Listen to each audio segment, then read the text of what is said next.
called in. I was number 3. I told I'd make it. When's this last time? Yeah, We were because driving across I the made reservation. corn. I'm like, I can find We're someplace live with on signal YouTube. long enough to hold the meeting Okay, if we need to. we'll call the meeting to order on Tuesday, July 20th, 2021 at 6:01 p.m. Present tonight, I have Councilman Porter, Councilman Wilden, and Councilman McComber. Councilman Carn and Councilman Podeska have asked to be excused this evening. So we do have a quorum. Councilman Wilden, will you give us our invocation? And Councilman Porter, will you lead us in our pledge?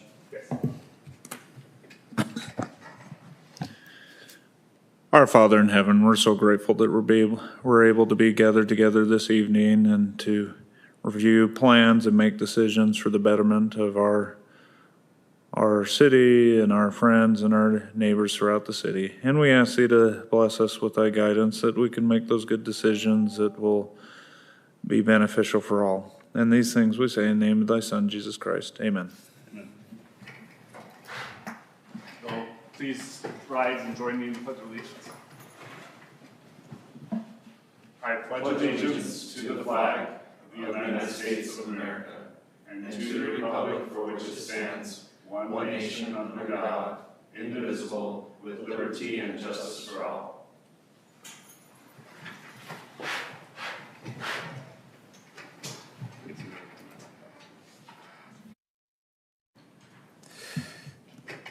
Okay, public input. Time has been set aside for the public to express ideas, concerns, and comments for subject matter not listed on the agenda. If you're here for the public hearing of the fiscal year 2021-2022 budget amendments or the ordinance vacating the drainage easement, please hold your comments for the public hearing. Please be respectful in your comments. Please limit your comments to 3 minutes. Please state your name and address for the record. Owen, do we have any comments sent in? Okay. We'll open the mic up for anybody with public input. Okay. Seeing none, we will close the public input at this time. Any reports from the council?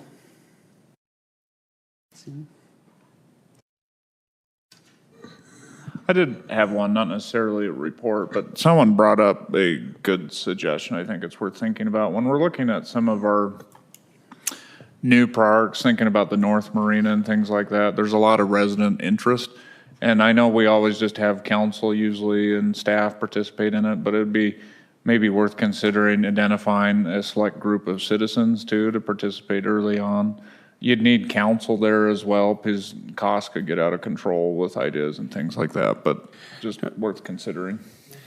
We have the community advisory board that kind of represents across the entire city that was connected. That would be a good board to use to continue what they've already started. Yeah, I And then it also would prevent it becoming a popular thing just because it's a fun park. People have already invested in our community and have put time into our community. No, I agree. Yeah. So. Yeah, they've already talked to residents about Yeah. wants and future. Just to be clear, you're talking about SPAC committee that we've used? Correct. Okay. Maybe a couple of them, maybe not the whole SPAC committee, but maybe a couple who might be interested. Okay. And sorry, I turned my mic off. I'm not thinking about any park in particular right now. I was just, because there's a lot of great things coming up. Thinking there's actually a lot of excitement around the North Shore Marina and some of the things we've talked about, and that's where the comments like boaters and things are very interested in it. So, Okay. even though it's several Yeah, years out. I think that's a good group, just because they're already out in the community for where the grunt work to begin with, now to finalize what they started. Okay. Mark, anything from administration? We do have need for a closed session this evening, and then obviously we've got our work session for the end of the meeting to discuss some of the changes associated with HB 82. Okay. Perfect. Okay, consent item. I'll entertain a motion for the consent items on the calendar. I'll move approval of the consent item. I'll move approval of the consent items. Second. I have a first from Councilman Wilden, a second from Councilman Porter. Any further discussion on the motion? I don't think there was any findings and conditions. I didn't see any. Okay. Okay, McComber? Aye. Wilden? Aye. Porter? Aye. Motion passes unanimously. We have the public hearings for the fiscal year 2021-2022 budget amendments. Didn't take us long. No. Okay. Evening, Mayor and Council. This is the first budget amendment for the 2022 fiscal year. A few things of note is we have received a grant for the library for digital purchases. We also are creating new line items for the hot springs and for the cemetery, just moving forward on that. And then also, on my second page here, we're also going to be moving forward with the gravity sewer on the Granton View to Ring Road and culinary water on Foothill on Pony to Beacon, amongst other projects. Any questions from the council or the mayor? Okay, if there's no questions, I'll entertain a motion. Public hearing. Oh, public hearing, yes. Okay, we'll open this up for public hearing. Please be respectful in your comments. Please limit your comments to 3 minutes. Please avoid repetitive comments, and please state your name and address for the record. Is anybody here for the public hearing of the fiscal year 2021-2022 budget? Any comments were sent in? Okay. We'll close the public hearing, and I'll entertain a motion. I move that we approve public hearing 1, fiscal year 2021-2022 budget amendment resolution R21-49 dated today. Okay, I have a first from Councilman McComber. Second. Second from Councilman Porter. Mark, do you have a comment before we do a roll call? Yeah, the one thing that I just wanted to point out is we received notice late this afternoon that the state will be opening their ARPA funding match program in the middle of August, and applications will be due by mid-September, and that's for the $50 million that the legislature set aside to basically match the ARPA funding that cities get for specific projects. So on both of those projects that were in the budget identified as potential ARPA funding sources, we're going to be applying for matching money from the state, and we'll be moving forward with those applications here in the next month. So just wanted you to be aware of that so that we could try and double the funding that we've received from those American Recovery Plan. That's the water line and the sewer. line. Sewer. So is it mainly, it's infrastructure projects? Yes, that funding can only be used for water projects or sewer projects. Okay. I mean, there's some other caveats, but it's really designed for infrastructure. Some people have said, hey, why don't we use it for roads? It has not, Treasury has not given any guidance to indicate that this could be used for anything really outside a very select number of projects. And obviously it's to, to build infrastructure. The legislature has encouraged projects that would continue to expand infrastructure into our communities, and both of those would have significant benefits to basically the 60 or 70% of the people that live south of Pony Express. So we feel like those will be beneficial to the community as well. And we have a good chance of getting them as a result. We hope so. Yeah. Perfect.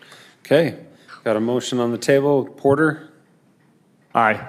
Wilden? Aye. McComber? Aye. Motion passes unanimously. We have the public hearing for the ordinance vacating a drainage easement in the Wander Village. Jeremy was supposed to be here. He texted me he's en route. Basically, this is an easement that's no longer necessary in Plat C3. And if you have more questions for Jeremy, we can hold off on taking a vote, but it's just our typical easement vacation at this point. Comfortable with it? I thought it was pretty straightforward. It was, okay. We'll open it up for the public hearing. Is anybody here to talk about the vacating of the drain easement in the Wander Village 1 Plat C3? Owen, were any comments set in? Anybody here? Okay. Then I will close the public hearing and entertain a motion. I will move approval of public hearing item number 2 as stated on the agenda, including any staff findings and conditions. I'll second. Okay, I have a first from Councilman Wilden, a second from Councilman McComber. Any further discussion? Okay, McComber. Aye. Porter. Aye. Wilden. Aye. Motion passes unanimously. We have the business items, the Alpine Acres General Plan Land Use Map Amendment and Rezone. This was presented at the last city council meeting, and it was tabled to finalize some language in the development agreement, and then that was sent out to you yesterday with some final language. And so what's happened since our last discussion, so the open space in the agreement, it says it will be owned and maintained by an HOA, and that the surface of the canal trail will be maintained by the city, and that's typical. We do that. That's our policy. The trail will go on the west side of the canal on city-owned property rather than the east side, And then the developer would like fee in lieu of open space for any open space deficiencies that they might have. And lots will not front Murray Way, and that's based on no driveway accesses will be permitted on Murray Way, and the developer will not have to widen the asphalt of Murray Way, but they will have to add a park strip and a sidewalk. And staff recommends approval with these conditions and the revised.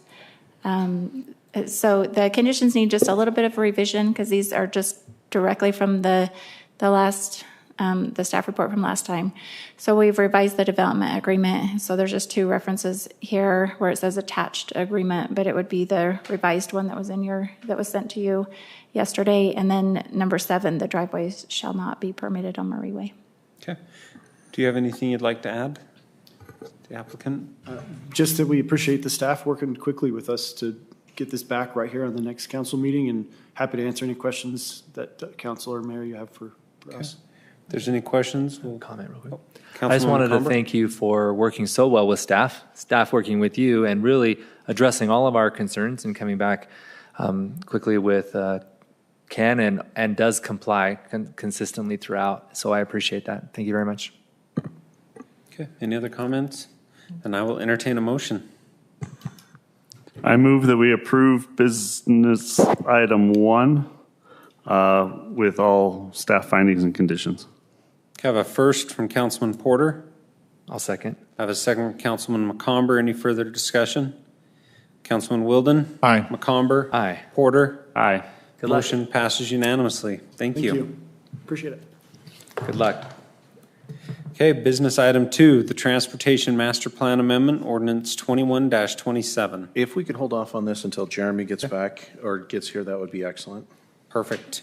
Okay, we'll move to Wasn't a business. lot of traffic when I came. Sorry.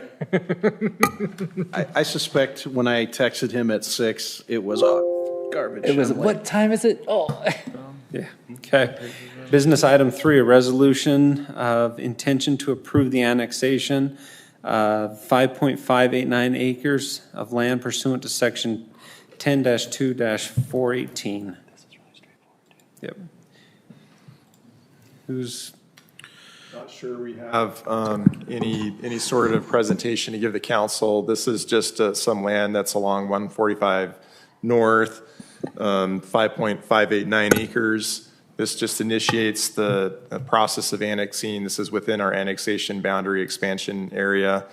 This is the developer who came in and did Willow Glen wishes to develop some of this, and I think they're doing, what is it called, Lake?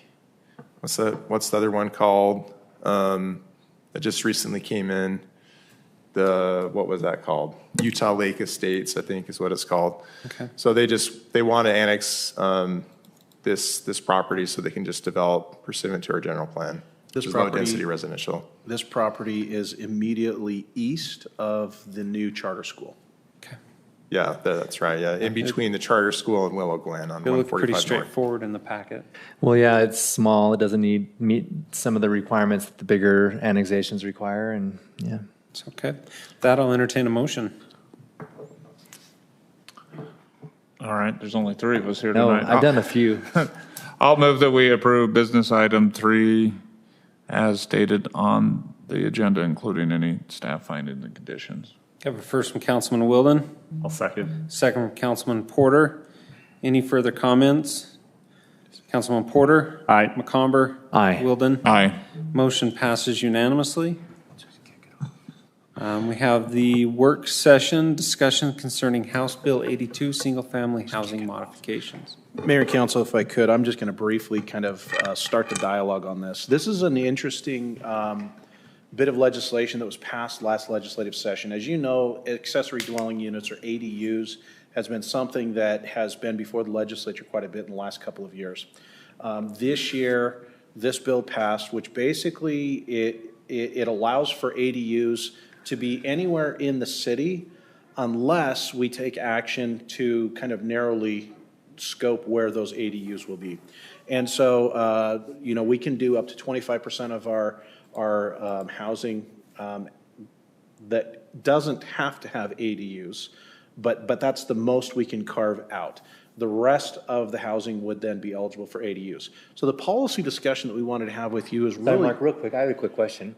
That 25 to 75%, is that based on our land use map, on our future projections, or is that based on just current? That is the issue du jour. What we were looking at and what we were anticipating was the possibility of those existing neighborhoods that already have CC&Rs in place, that already have restrictions in place, HOAs that are managing it or something like that.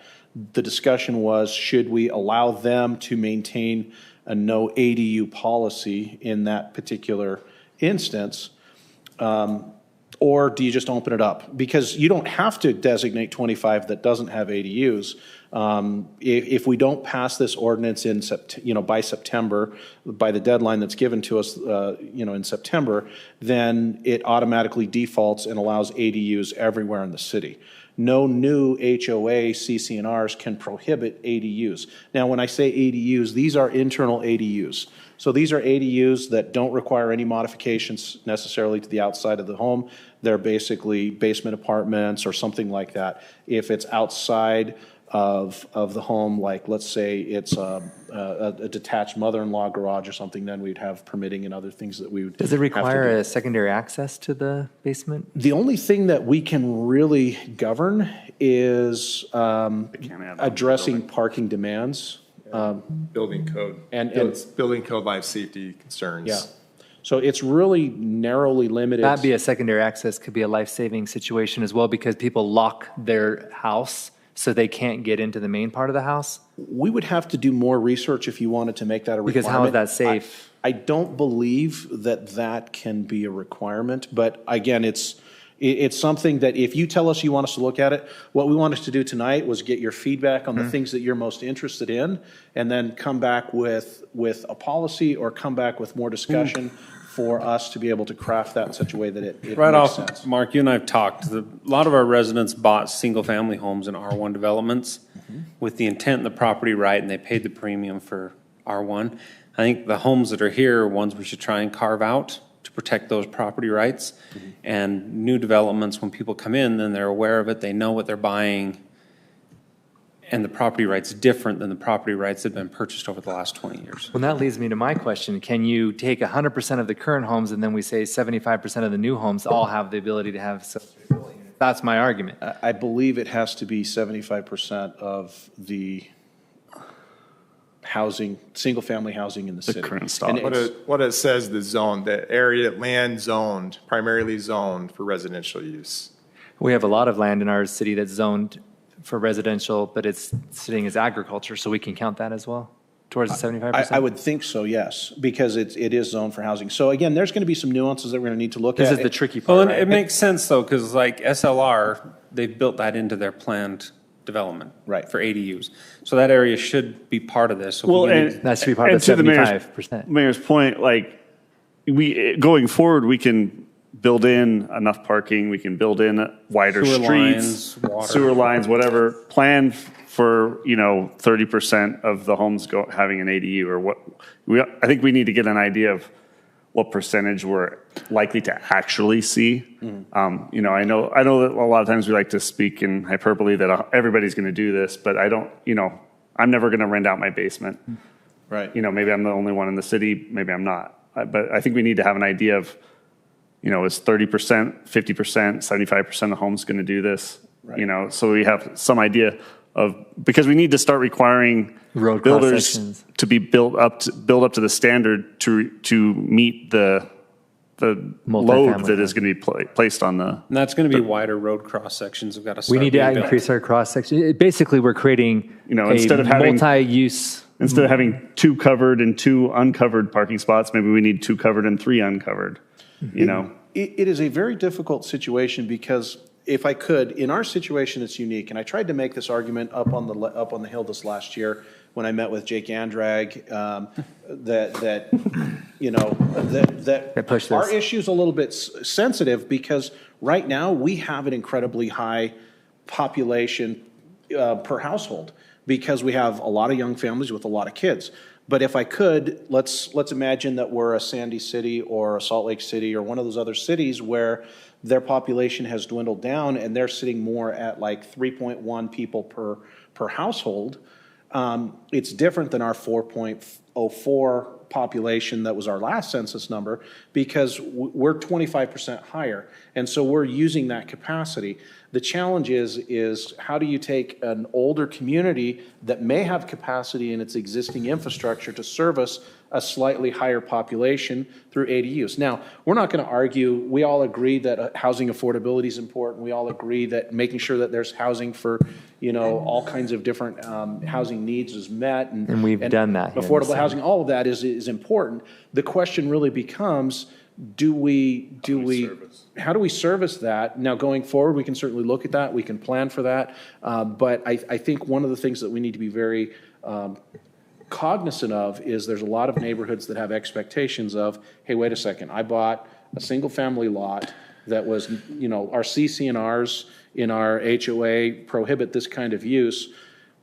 It's kind of a raw deal that the legislature has now demanded that all homes can have this. And so, again, where we do have that 25% exemption, it's being challenged. The policy question that we want to ask you is how would you like us to begin looking at the city? Is it neighborhoods that have HOAs? Is it neighborhoods that have HOA? And then you start with the oldest and then move forward, because 25% likely won't cover all of our existing housing stock. And so it should really be kind of, we're looking for the policy guidance for you so that we can start to analyze the various parts of the city as how do we define what that 25% looks like. So I like what you just suggested. And one of the things, the states always complain about, and rightfully so, the federal government taking control from them, and then we have the same issue from the state to the city. I don't want to follow suit, and if the state is at least providing some carve-outs, I don't want to override HOAs. Whether love them or hate them, they're a form of government. Mm-hmm. And so if contracted obligations, whatever. Well, it's not government, governance. Self-governance. It's a form of self-governance, and I don't feel if HOAs, I think they should be a strong consideration in that. So we're not overriding doing what the state has done to us. And I would agree, and I know Chris Karn has expressed similar concerns, as he's a recent board president of a large HOA in the city. I think that I like your approach, Mark, though. Start with the HOAs, and then let's go to some of the older neighborhoods, the ones, and then working our way to the more current, because the vested rights. Do we think that, let's be honest, do we think 25% is going to cover SSD and Harvest Hills in its entirety? I don't even know that that's going to cover that. From a numeric standpoint, Kevin would like to interject. Sorry, I want to interject just because this discussion may change based on what I'm about to say. So this bill actually allows the council to elect to impose different regulations on ADUs. And some of those you can require that they provide one additional on-site parking space for an internal ADU. So that's actually going to regulate itself and flesh out the existing residences. They're not going to have as many ADUs because of that. Another thing is any lot that's 6,000 square feet or less can't have an ADU. These are elections that you can make as a council in your ordinance that governs ADUs. Well, I would take every allowance basically that is allowed in the state or state code. Right. I would want us to take every allowance. Yeah, and what's our code? Like you say on-site parking, but I know there's ADUs that they built a parking stall in the backyard to access the basement, and then we got another curb cut. We got another driveway access to a road. Or we just did a development and limited access to roads because of widths that were designed different. Can it be worded in there that access has to come from the existing roadway access? Because if a house has two or three, pretty soon we're a whole street of Talus Ridge is famous now for cars parking, and then they're living in the basement, and they put a gate in the fence, and they don't even go. They park on Talus Ridge. I went Yeah, up there so I running the other day, think- and I saw that, and I was like, You turn the corner, there's another house doing the same thing. yeah. I don't see why we couldn't. Is it his It doesn't say you can't, so the assumption would be that you can specify certain things about that on-site parking space and have standards That would just for be a that. concern, because kids use the sidewalks, they ride, and every driveway is an access point. Yep. And then the security that we can, I mean, if they're going to be nuanced in their verbiage, we can be more specific in ours. If they give us the window, like it's the security of the renter, you know, we as a council, let the state come back and tell us that we're not right. But we as a council, I think, should be able to say that it's only safe if there's a secondary access to the basement, because those individuals are safer, that we deem that as a safety concern. That also helps limit it, because we can look at the safety aspects of it. I'm sure our fire chief would support that, because secondary access is critical, especially if you're adding 4 more people to a house. Well, and I think there's another part of this language that's important, is I believe it also requires it to be owner occupied. And so the owner occupancy is, I think, a critical element. Whether the owner's living in the basement or upstairs, Yeah. I don't think it matters. But all of those things are things that we would probably want to make sure that we've incorporated into what we're doing, so that, you know, do you require them to get a building or a business license? Yeah, that's the thing. Are they Is allowing the us state to do that? requiring the business licenses so they can track taxing and And property I'm not tax? sure. Property I'm not tax, sure. and also the fact that, you know, are we inspecting these? Are they suitable for renting? Is there actually a full bathroom in the basement? Right. The thing And is, that's so, all in the building code when the building official looks at that. right. Right, Some but of so that- how The thing many is, of these, but if how people many, do it I mean, without a I can license- tell you there's 25 on my road, Yes, you have a ton. you know, like the basement you just walk down, there's basement finishing vans in front of every house. There's a lot of these that haven't been inspected by a building official, And they're not licensed to be a rental, you obviously. know, so, I mean, some of them are for family, which is, you know, but some of them are, you know, the one that goes through the back gate is not. Well, and that is the whole sticky mess of what this is doing. Is it's basically going to be an opportunity for us to legitimize those that are there, for us to work on making sure that they are safe. Again, we're not, you know, I think it's important legislation that we consider. We have to be able to regulate who they're renting, like the landlord, because the landlord has to follow fair renting practices. And if they're not, then we're held accountable, and they can come after the city. Well, we need to make sure they're not buying it, getting a permit, living in the upstairs for a year, then moving out and creating a duplex and moving down the street and duplex. And I know they say they never do that, They do it. but I was talking to some council members in Lehigh, and they've got a whole string of them. The guy's built 5 of them in one neighborhood. Yeah, and those are the kind of instances where we're going to want to require an annual business license renewal with verification that Yes. they still, you know, are living in that home. And so, again, those are things that we'll look at as part of the policy. So, Yep. again, your concerns are parking, safety, inspections, licensing of some sort. Homeowners stay living there. Homeownerships, so owner occupied. I'd be interested in some data around kind of what Kevin hit on, is what percentage of homes in the city without modification could do, you know, I mean, because some lot. people are going to say, you know, I'm willing to put in an extra pad and I'm willing to do this stuff. But I mean, you know, do we even know how many homes have 3 exterior slots? Yeah. Is that something we track in our data, or is that? No, we don't. I mean, They may not have the space for the extra parking. But having, I mean, we all have, anybody in a single family residence has the space to put an extra pad in. It's whether they, you know, 3-car garage. If they have a 3-car garage, they have an extra space kind of thing. Right. But I don't know. I don't know if we But track sidestep that it. in our building permits, whether we track if they have a 3-car garage or not, or if we don't. We can certainly, you know, look at this. Again, I don't know how fast of a proliferation this will happen. Right. We don't know a Well, lot of but those with things. the fact that there's such a shortage of housing, there is lots of people looking for housing. There is a very good chance that we could see a 15 or 20% bump in the next 2 years. So I mean, my they're going question, for $1,800 in my neighborhood. It's not affordable. For a I have basement. a question on Right. as we look at this. My question is would you like us to reach out to the HOA presidents and say, okay, do you want to be included or not? Because, like, let's hypothetically say an They're all gonna say HOA yes. doesn't care if there's accessory dwelling units? They're going to say yes because they built their HOAs around the fact that there's no renters. I think the end mark is we need to look at all the existing homes and trying to protect the property rights of what people purchased with the good faith and intent of single-family R1. Right. It's just going to be very tricky when you start doing the math, because I think we're probably 40% built out, 30 to 40% built out right now. Yeah, but build out, I mean, Jordan Landing is not single-family. Right. The condos are not single-family. Right. Aldera is not. So, I mean, those have all got to be exempted out of that 40%. Right. So we'll go doors. and we'll do the math and we'll run the numbers. We may need to reach out to you guys individually or in smaller meetings just to kind of look at some of the scenarios that we come across.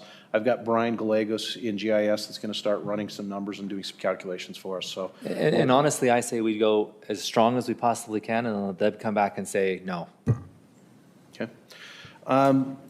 Ken, planners, Kevin, do you guys have any additional comments or thoughts that you want to interject? Yeah, I just wanted to mention, I've been involved with ADU legislation being adopted prior to state mandate coming down in Orem and Pleasant Grove and in Rapid City, South Dakota.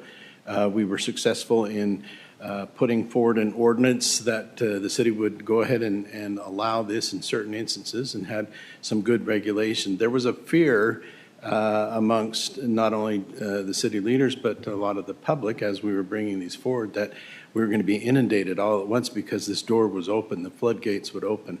Now, perhaps because we have a strong need, but I think there's been a strong need in a lot of areas that I've been in and seen. It doesn't happen that much. There are certain people who would like to have an ADU in their home. And a lot of those have already done it, regardless of whether it's legal.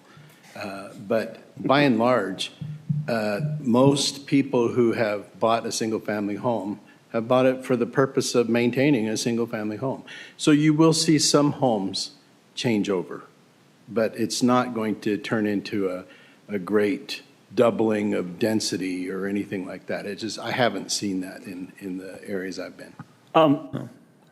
Just another, I know we're not allowed to use Airbnb and stuff for enforcement purposes, but is it possible we can use it to figure out just a ballpark percentage of homes in our city? So 4%? Is that what you're talking? No, I saw 4 when I was recently. Right. Just if we could figure out, if we can get some data on what the absorption rate is already in the city.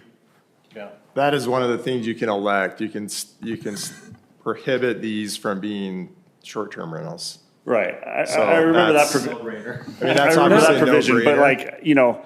But that just might if we can open the figure out how door. many of these are out there already, that gives us an idea of kind Kevin, of where did they change the we're ordinance that at. we can go to Airbnb and see who's renting them and then go after them? I'll have to think about that because this is a more recent, that's what I was going Because if to you're saying point that we out. can prevent Airbnb, This is a more I know recent. it was talked about. I know that Park City really wanted that included, and I don't know to what extent it was. This is a more recent bill, and we may be able to do that. I'll have to think about that and analyze that. Along that line, though, there's the store your stuff that's similar to an Airbnb. And I know I was at a meeting in Lehigh and he's put 4 tough sheds on his property, basically turned his yard into a storage unit using that. Do we have ordinances against that? Like only Yeah, one storage sheds. one shed? Ken will come and look at that. Okay. I just hate to see Wilden put up 15 storage sheds and have people Tiny rent houses in his backyard. But Sarah said we have a amount of lot coverage that's required, but still, 2 or 3 sheds can still meet our code, but then we're still Well, creating. and if they're under storage. 200 square feet, there's no building permit. Yeah, well, and there's another challenge. We're starting to see people storing RVs and boats on their properties for other people. I think I can think of a place down in Lake Mountain that has, I thought, 5 RVs parked on it as of this Maybe week. he just really likes RVs. What's that? Maybe he just really likes RVs. Yeah, maybe they're collecting them. I don't know. Maybe they just need 5 RVs. I don't know. Got a big family. It's the bigger lots, kind of, they have space. I think that we're starting to see a proliferation of kind of the Uberization, if you would, of people's living space. And they're renting it out and they're selling it out, and they're leasing it out, and they're doing, and so it's a new economy and it's a new change. But again, we will bring back an ordinance for you to take a look at, and we'll come back if we need any additional policy direction. We just kind of needed the starting point, which was how much to preserve, and then you know, what kind of restrictions. And I'm hearing as restrictive as we can under state code. You know, building code is a must, making sure that that's done, business licensing, and then, you know, parking requirements as well. Just one thing, and I thought your suggestion was good about reaching out to the HOA entities to make sure they're comfortable, but if you don't get a response from them, I wouldn't presume that as they don't care. Just, Yeah. our HOA is active, I know SSD is very active, there's just some others that the residents in that very well could care, it's just their HOA is not Well, active. but again, we need to make sure, and I really appreciate the comment of carving out those sections within those HOAs that already might have multifamily housing. So for example, if I look at SSD and if I look at, it's not Bellata anymore, what's that part called? Right off of Fairway. Oh, Fairway Townhomes? Fairway Townhomes. So there's already some percentage that needs to come out of that because it's already multifamily in nature. So again, those are the things that we'll look at. Yeah, I mean, so the statute actually says primarily zoned for residential. So it could be it could be multifamily, that's residential. However, if we specify, obviously you're gonna specify in the ordinance every restriction that you can. You're gonna elect to impose that. The 6,000 square foot requirement will govern that. So that's where I'm saying when you're looking that's at in the legislation, is 6,000 foot, so we have Yes. to count everything above that, basically. well, you don't have, that's an election you can make. Right. So the point that I was making with the 25%, be selective. You don't need to include Fairway Townhomes because that's going to regulate itself because you're going to specify it has to be over 6,000 square feet.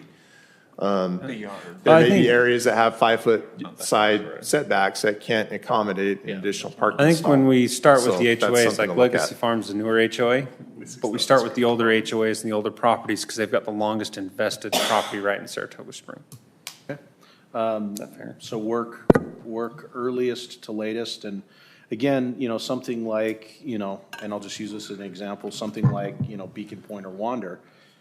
Well, you know, they're some of the newer ones, or Wildflower or something like that. There's some of the newer ones that, you know, there's, you know, maybe it's important to them. Most but- of them don't have enough parking, they'll self-select not to be able to do ADUs. Okay. I think we've gotten policy direction. Ken, anything else? Okay. Real quick, as we're doing that effort though, come back with cross-section improvements on roads, all that too, because we need to be addressing. Yeah, we need to address, I think, in code, beyond this, just the general standards for the city, so that, because this is, going forward, this is gonna be allowed in every future. We have to have a study done that shows we need water pipes that are just bigger, sewer that's bigger, just standard because of the change in code. I think that's fair to put onto the development community because they're the law makers that made the law. And then also just you have the coverage of the lots and the storage and the other aspects, you know, that we were talking about. So it's probably just a good opportunity to have a review of code across the board, as this is increasing the demand and costs. Okay. Because the school district's doing it. The school district's already said that they're going to, all the school districts said as a result of this, they're going to be increasing the property taxes and looking at that because it's going to require more schooling and it's going to create issues with the schooling within, because they build elementary schools in neighborhoods based on the houses, the number of houses and the type of housing there, and now it's changing. So they've already announced that they're going to be increasing property taxes as a result. I don't think they're afraid of increasing property taxes on an annual basis, so. No. They'll just use But that they're as an using it excuse as for next they're year. using it as an excuse. Yeah. So all the state legislature did was give them an excuse to raise property taxes. The bill doesn't say you can't require the installation of a separate utility meter. In fact, what it says you cannot prohibit the installation of a separate utility meter. Oh, good. So we'll make them do it. Well, Yeah. I think that's a although policy decision to make. I'll just say, if we're looking at separate utility meters, the thing is, there's a bigger impact, and if they decide to do an ADU and have double the usage, then they're paying higher tiers if they have a single. The second meter should be higher tiers, I agree. Or you just have one, which bumps them up into a higher tier the more usage. Well, so on that, one of the things that's interesting in the legislature, I brought this up as one of the points. My last city, we experienced this when people would try and evict people. And because they were all on the same meter, they couldn't evict the basement apartment person because they couldn't shut their water off. Because, you know, and if they. That would shut off the water to that Right. house. And it was one of those things that we actually worked with installing second meters for those accessory dwelling units, so that if they failed to, you know, pay their utility bills. That makes They sense. could be shut off and forced out. So- And so. Okay. it's- But that actually leads me again to the whole licensing and having to have a license, because when they do try to evict, who do they come to? Our police department to evict people. Right. So Or the please, we've kind of seen this, Yeah. and all of us have experience in other communities, and we'll see this elsewhere. But again, thank you for the feedback. You've given great Okay. feedback for us. We'll start drafting on that and get that to you quickly. Jeremy here yet? Jeremy's here. So, Mayor. Okay, Just we'll busting go your back a chops, few Jay. items now that he's here. Oh, we already covered one for you, but we still have one for you. Transportation Master Plan. I deserve having to sit through that, right? Mark tried to spare me, but I didn't. You earned it. Well, we already had the public hearing, so I'm just gonna jump right into the business Have we? item. Is that all right? Yeah. It's the transportation Yeah, it's master just plan. the transportation master plan. So there was some requests to be very explicit on the changes. So one reason, and I apologize, I was trying to make sure I went through it. You mean the cover picture in the packet wasn't enough? Sorry, did you guys notice that? I know. It was just Well, I the told cover that this morning, picture. I'm like, it's only the I'm like cover. scrolling, I'm like scrolling. That was nothing my here. fault. Easy. I thought it was We me. noticed that they had not updated the cover sheet from the old version, it's still to 2020, so we're. That's the red line. Nikki, bless her heart, said, hey, I'm posting this in the packet, but you have the wrong date. So I was like out of town or something, so I emailed the updated cover sheet. And so. That's all right. They posted the updated cover sheet and not the rest of the thing. I was just glad that we spent $50,000 to get a new cover. How many calls did you get on that, Mark? I'm just curious. 3? Okay, so you can Jeremy owes you lunch. I looked in the bigger packet. I just thought my device wasn't loading, and so. Needs to make a motion on Jeremy buying you lunch. And I've actually, I've identified a few changes, so we can discuss at the end, I'll go through this really quick. We could table it, or we could discuss making those changes, and I'll point them out. But let me point out the obvious changes that were made quickly, and maybe I'll give an extra one. It's over by Michael. These pages are like You want to grab all the extras and we'll distribute them? 3, Anyone else wants to follow along? 4, Anyone else want to follow along? Just the red line. You start presenting. Okay. 48. Why is there? Let's see here, just The previous version. Oh, I got it now. Crazy. He's super. Mayor, could you, Oh, thank you, sir. you keep playing musical chairs on me. So one of the big things was to get this underpass for the, we're trying to go after money for the Harbor Point Elementary underpass, Yep. or the Saratoga South underpass. And one of the requirements was that it was in a master plan document. So that was one reason why Gordon was working with Avenue to try to get this, so it's, explicitly you could point to that if the committee got to that, and we're still not selected yet. We're still waiting to find out if we were selected. So that's the first change that I pointed out on that map. So real quick, we have it, you put into the master plan the crossing underneath there, but we don't have the ones on Pioneer Crossing that are already existing. Pioneer Crossing, that is. The ones we did, Yeah, this is a map of not what's existing. This is a map of future projects. So Okay. But that's not a bad point. There is an existing project map that I didn't show because nothing changed. but we need to include those in there. Could show that as existing. That was something we've done before, but it's not. Well, but it also shows that our investment in infrastructure, it also helps us with our impact fees, because it shows that we spent that money to do that. Can we do 2 of those? That is I can say it is in our impact fee buy-in. Yeah, Councilmember Cumbert, that cost that we spent to go under Pioneer Crossing, that is in our buy-in, our impact fees. I know that. But just, I think having it on the existing map, that's fine. Correct. Yep, okay. There was one other change that was made on the table, and I think that maybe the map was always wrong in the past. was Hidden Valley Drive is that road that starts at Redwood Road and ultimately goes through Hidden Valley to Eagle Mountain. Yep. It was shown previously as a minor arterial east of Redwood. Well, and I think the map was actually wrong because it was shown on the map as a collector, but it was shown in the table as a minor arterial. That's the one that used to be a freeway, but got downgraded because of the grading and stuff. It got, well, yeah, like 5 iterations ago it used to be a freeway. Yeah. I'm sorry. The last iteration, it showed a 5-lane road from Redwood Road to Mountain View Corridor. It was determined that we didn't need more than 3 lanes. And that was it kind of became a big issue with the community plan with Beacon Point because they were showing 3 lanes, but then the TMP kind of was like in one place it said 3, in one place it said 5. It was stupid of Beacon Mountain Mountain to fight that. Always has been stupid.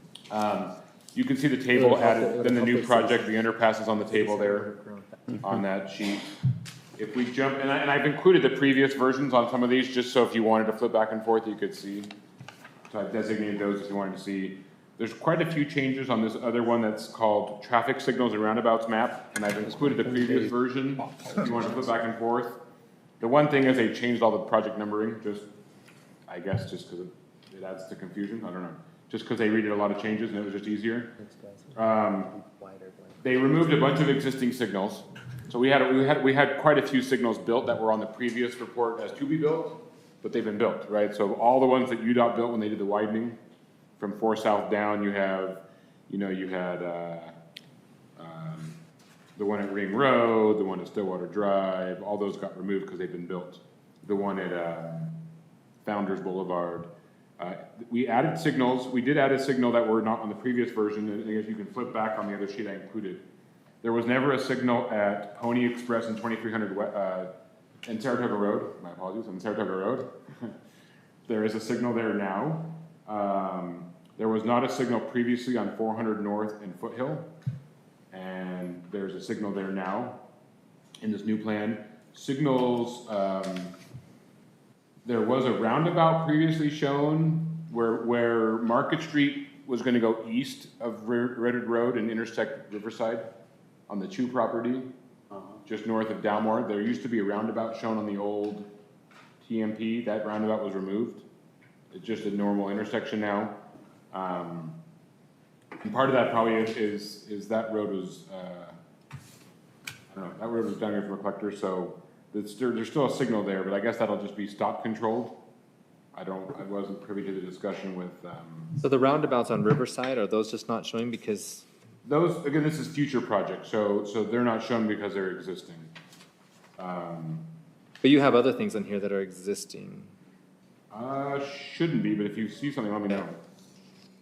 As far as these signals, these should be signals that don't exist. Like I said, the goal was that anything that's existing. So for instance, the one that, Project 23, which is the signal at Market and Pioneer, is still shown as to be, but in about a month it'll actually be. There was a roundabout on Redwood Road? You said roundabout. But it's actually just, it's where Market Street would have gone. Next to the river. Because that's like pointing, it looks like it's pointing right at Redwood Road. The UDOT's covered with 2 fingers. If you look at the previous, Yeah. if you go to the previous sheet, you can see where it used to be, the little yellow diamond. Yeah, it's just. That was, just back. it's just east of that intersection. So I again, remember that one. Yep. The one that got removed that I don't think we want removed was the signal at Commerce and Redwood.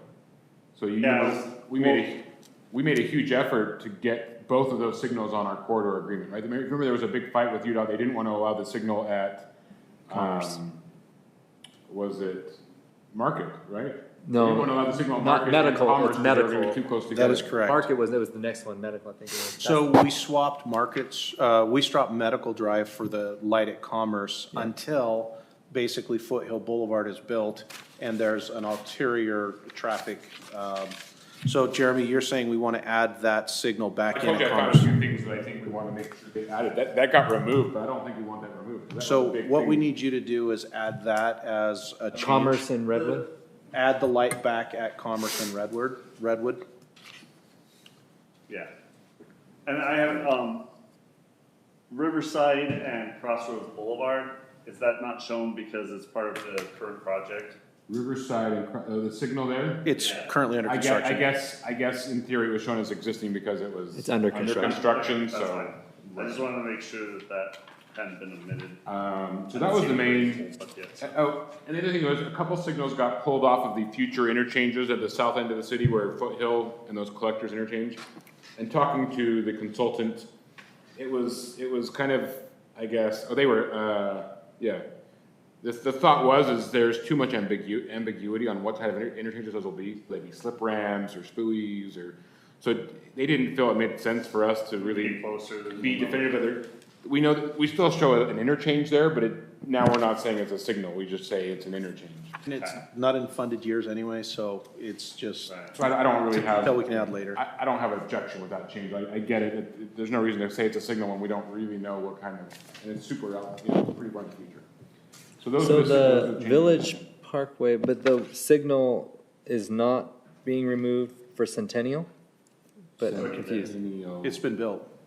Centennial Boulevard and Redwood Road? I'm thinking of There's no signal. Founders. That's my road, guys. I know there's no signal. I was thinking of Founders. Look at. Because I thought we had a signal in our plans there, and then I see The water was 16. built. Actually, 21 on the old, that was a question I had. It's 22 If on, you look at the old map, Project 21, which road is that? It's between Stillwater and Ring Road. Was there a signal added there? it's 22. Well, on the old map, it was 21. You see So that? I see that you remove, because some of these, there's signals, right? There's no signal showing at the Centennial, but I thought that was the decision. 22, you're more familiar. What is the road that's now 16? It used to be 22, now it's called Project 16. That's 16 Centennial. is Village Parkway, it says here, if I'm looking. That's 6. 16, the new 16 should be Centennial. Okay. Right, so that's still shown, it just changed. I guess I'm looking for the table, but maybe I don't see that. It changed, so yeah, Project 16, it just changed numbers, but it's still there. So Project 16, Because this says Village. it says Centennial. I-16, Redwood Road and Centennial Boulevard. What got removed though, and maybe it's existing, was there was another light shown between Lariat and Stillwater that used to be called 21. What road was that built with the widening? I can't tell what road. Was that Fairway? It must be There's Fairway. a light at Fairway. There's a light at Fairway. So that's why it got removed, because it's So what built. do eyes mean? So there was quite a few signals. Intersection, I think. Oh, okay. I'm not sure. I'm just kidding. Centennial is still there as a future signal. Okay, I see it there. Thanks. Yeah. I guess I got confused. I thought it was starting at 11, 12, 13 because the eyes I thought were ones. It drives me nuts when consultants change the project numbers. It's like, couldn't you just leave the projects that didn't change the same numbers? That'd be too easy. And project number has a letter in it? And then the tables, they added eyes. But the Right, numbers that's what I'm didn't. saying. That's confusing. But the tables don't show the eye. I know. Yeah, so not the best. How much money do we spend with this company? Okay. So is there any other questions that we can tackle Let's for jump, you? there's one more map I wanted to point out. And then I think we maybe discussed this already, but there's another little tweak that I think got missed, or two. So if we start at the last map, looking at Wildflower, so that's Chianti. Chianti is the road just west of Mountain View Corridor that goes north-south. That got changed from a local collector, which is a 2-lane road, to a 3-lane road. That sounds like a good idea. Oh, that's the orange one? It's purple. It's the L shape. It's like At the top, L-shaped L. one. Well, it's now purple, right? Local collector to collect, okay, It was orange before, which is a 2-lane road. Now it's a 3-lane road. got it. So I like that change. However, I have a big concern with this current plan because this still shows Wild Blossom that goes up to Eagle Mountain as a 5-lane road. But it's already in the approved village plan, community plans as a 3-lane road. So that, it will be 5 lanes from Chianti to Mountain View Corridor. So that should stay blue east of Chianti, but west of Chianti. Well, it blue is actually 3 needs to be- 5 lanes. So it's 5 lanes from Chianti to Foothill, Oh, or to Mountain View Corridor, but west of Chianti, the road that I'm not goes sure where due he's west. looking. Take Harvest Hills Boulevard. Okay. At Mountain View Corridor, it changes to Chianti, and then it goes out to where that sharp L-shaped bend comes into it. And so it's 5 lanes in between there, and then it needs to drop down to 3 lanes going west of that intersection. Does that make sense? I'm saying, I'm looking at the previous version. It was always blue. So, yeah, the blue line is 3 to 5 lanes. Chianti's the one that went from orange to purple. Right.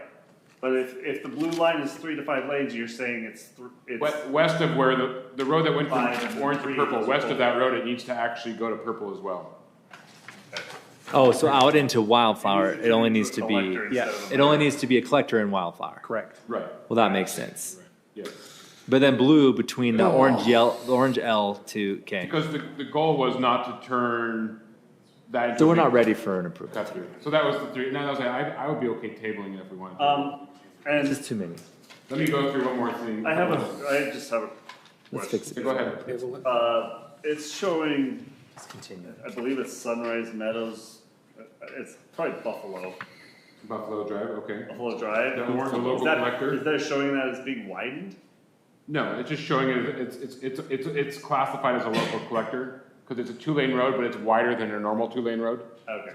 So we've used that local collector as a designation to say we have some, and that's why mostly the orange roads are almost all existing roads. Okay. They're local fine. roads that for some reason 10 or 15 years ago they made wider than a normal one, but it's not wide enough to make it 3-lane.